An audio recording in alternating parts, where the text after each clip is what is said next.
প্রতিষ্ঠার 52 বছরে পা রাখল নোয়াখালী প্রেস ক্লাব। 1972 সালের 23 জুন জাতির পিতা বঙ্গবন্ধু শেখ মুজিবুর রহমান নোয়াখালী প্রেস ক্লাব ভবনের ভিত্তিপ্রস্তর স্থাপন করেন। সরকারের প্রতি শিগগিরই সেখানে একটি বহুতল ভবন নির্মাণের দাবি জানিয়েছেন প্রেস ক্লাবের নেতারা। নোয়াখালী থেকে আবু রায়হান সরকারের পাঠানো তথ্যচিত্রে ডেস্ক রিপোর্ট। বর্ণাঢ্য আয়োজনে নোয়াখালী প্রেস ক্লাবের 52তম প্রতিষ্ঠাবার্ষিকী উদযাপন হয়েছে।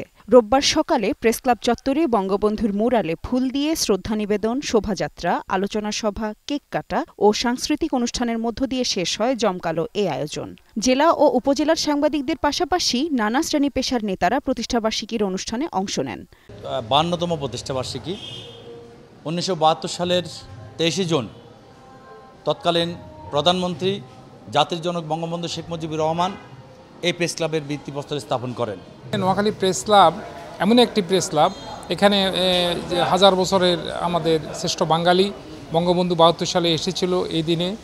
আমরা চাই যে আমাদের প্রেস ক্লাবের বাইরে সদস্য যারা আছেন তারা সুসংগঠিত হয়ে হলুদ সাংবাদিকতা ছেড়ে দিয়ে আমাদের ক্লাবের যে আদর্শ, ক্লাবের যে সংবিধান সেটাকে অনুসরণ করবে। তো আমাদের আসলে এখানকার সাংবাদিকদের একটি বড় চাওয়া হলো যে জাতির জনক বঙ্গবন্ধু শেখ মুজিবুর রহমানের যে হাতের ছোঁয়ায় প্রতিষ্ঠিত নোয়াখালী প্রেস ক্লাব, এটি 10 তলা একটি ভবন হবে, যেটা মাননীয় প্রধানমন্ত্রীর কাছে আমাদের প্রেস ক্লাব নেতৃবৃন্দ ইতিমধ্যে একটি প্রস্তাবনাও পাঠিয়েছেন।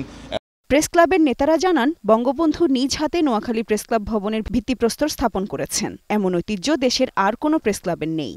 সরকারের কাছে এখন একটি বহুতল ভবন নির্মাণের দাবি জানান তারা। গোটা সাংবাদিক সমাজের জন্য, বিশেষ করে বৃহত্তর নোয়াখালীর মানুষের জন্য অত্যন্ত গৌরব এবং ঐতিহ্যের দিন। আমাদের আজকে ভীষণ ভালো লাগছে এই ভেবে যে বাংলাদেশের জন্মদাতা যিনি, জাতির পিতা, বাংলাদেশের স্বপ্নদ্রষ্টা তিনি 1972 সালের 23 জুন অর্থাৎ আজকের এই দিনে 2 দিনের সফরে নোয়াখালী এসেছিলেন। 22 তারিখ এবং 23 তারিখ তিনি নোয়াখালী অবস্থান করেন এবং 23 তারিখ এই প্রেস ক্লাবটির তিনি নিজ হাতে ভিত্তিপ্রস্তর স্থাপন করেন প্রেস ক্লাব ভবনের। একটি কমপ্লেক্স ভবন নির্মাণের পরিকল্পনা গ্রহণ করেছি। এ বিষয়ে আমি মাননীয় প্রধানমন্ত্রীর সাথে 2019 সালে আমি ওনার সাথে দেখা করেছি এবং একটি ফাইলও ওনাকে আমি হস্তান্তর করেছি। আমি বিশ্বাস করি মাননীয় প্রধানমন্ত্রী এই নোয়াখালী প্রেস ক্লাবে তার বাবার স্থাপনা যে তিনি আমাদের এই প্রকল্প বাস্তবায়নে আমাদেরকে সহযোগিতা করবেন। Global television news desk.